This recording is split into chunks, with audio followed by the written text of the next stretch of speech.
రాజమండ్రిలో వైభవంగా జరుగుతున్న గోదావరి పుష్కరాలు చివరి దశకు చేరుకున్నాయి.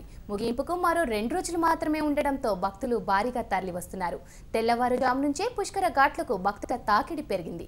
రద్దీని దృష్టిలో పెట్టుకొని గట్టి భద్రతను ఏర్పాటు చేసింది పోలీస్ శాఖ. రాజమండ్రి తాజా పరిస్థితిని మా ప్రతినిధి నాగరాజ్ అందిస్తారు. గోదావరి పుష్కరాలు 11 రోజులు కూడా చాలా వైభవంగా జరుగుతున్నాయి. గోదావరి పుష్కరాల దగ్గర మనం ప్రస్తుతం ఇక్కడ ఉన్నాం. ఇక్కడ చూసుకున్నా కనుక ఎటు చూసినా కూడా జనమే కనిపిస్తున్నారు. భక్తులందరూ కూడా పెద్ద ఎత్తున తరలిరావడం జరుగుతుంది. అయితే పుష్కరాలకు సంబంధించి రేపు ఒక్కరోజు మాత్రం మిగిలి ఉండడంతో భక్తులందరూ కూడా ఈ గోదావరి నదిలో పుణ్యస్నానాలు ఆచరించేందుకు పెద్ద ఎత్తున తరలిరావడం జరుగుతుంది. అయితే ఇప్పటివరకు కూడా మనకి తెల్లవారుజాము నుంచి కూడా సుమారు పెద్ద ఎత్తున భక్తులందరూ కూడా స్నానం ఆచరించడం జరిగింది. అయితే ప్రస్తుతం మన పుష్కరాల దగ్గర ఉన్న కొంతమంది భక్తులు ఉన్నారు. వారిని అడుగుతున్నారు ఇక్కడ ఏర్పాట్లు ఎలా ఉన్నాయి, ఏం చేశారని చెప్పేసి చెప్పండి. మీరు ఎక్కడి నుంచి వచ్చారు, పుష్కర స్నానం చేశారా, మీకు ఎలాంటి ఏర్పాట్లు ఉన్నాయి? మేము కంపల్సరీ నుంచి వచ్చామండి. పుష్కర ఏర్పాట్లు అన్ని చాలా బాగున్నాయి. మీరు చెప్పండి, మీరు ఎక్కడి నుంచి వచ్చారు, ఇక్కడ ఏర్పాట్లు ఉన్నాయి? మేము విజయనగరం నుంచి వచ్చామండి. బస్ సౌకర్యం చాలా బాగుంది. ఎక్కడికక్కడ బస్ ఫెసిలిటీస్ ఉన్నాయి. మేము వచ్చాం, స్టాండ్ లో దిగాం, అక్కడ స్నానాలు అన్ని బాగా అయ్యాయి. అక్కడ నుంచి ఇక్కడ ఫ్రీ బస్ పెట్టారు. మేము 3 ఘాట్ల వద్ద స్నానం చేసుకుంటూ వచ్చాం. వాటర్ అన్ని సప్లై చాలా బాగుందండి. ఎక్కడ తీర్థ ప్రసాదాలు గుడిలో కూడా ఎక్కడ తోసుకోవడం గట్ట ఏమీ లేదండి. చాలా బాగుందండి.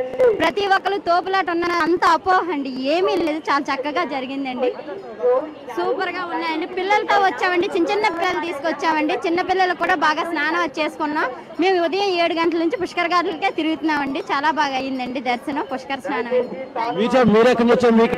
మేము ఒరిస్సా నుండి వచ్చాము. మాది గజపతి డిస్ట్రిక్ట్ పర్లాకి ఉంది. ఇక్కడ మేము చాలా రోజుల తర్వాత వచ్చాము. ఉత్సరాల్లో చాలా ఆనందంగా ఉంది. మళ్ళీ 12 సంవత్సరాలు వస్తుంది అది, అందుకే ఇది చాలా ఆనందంగా ఉంది. మరియు ఇక్కడ సౌకర్యాలు అన్ని మాకు బాగున్నాయి. ఇక్కడ ప్రభుత్వం బాగా చేస్తుంది. మీరు చెప్పడం మీకు ఎలా అనిపిస్తుంది? ఇక్కడ ఏర్పాటు చేస్తుంది, స్నానం చేయడానికి ఎలా బాగుంది? ఈ పుష్కరాల గురించి 2 రోజుల ముందే వచ్చాను నేను. అంటే ఇంకా మళ్ళీ ఖాళీ ఉంటూ ట్రైన్లో అని చెప్పేసి ఇంకా ఫస్ట్ రోజు నుంచి కూడా ఈ 11 రోజులు చేశాను. రేపు చేస్తే 12 రోజులు అవుతుంది. 12 రోజులు చూసుకుంటే కనుక ఎలా అనిపిస్తుంది? గత పుష్కరాలకి ఈ పుష్కరాలకి తేడా ఎలా ఉంది? గత పుష్కరాలకి ఆ పుష్కరాలకి ఈ పుష్కరాలకి చాలా తేడా ఉంది. చాలా సంతోషంగా కూడా ఉన్నది. చాలా బాగుంది.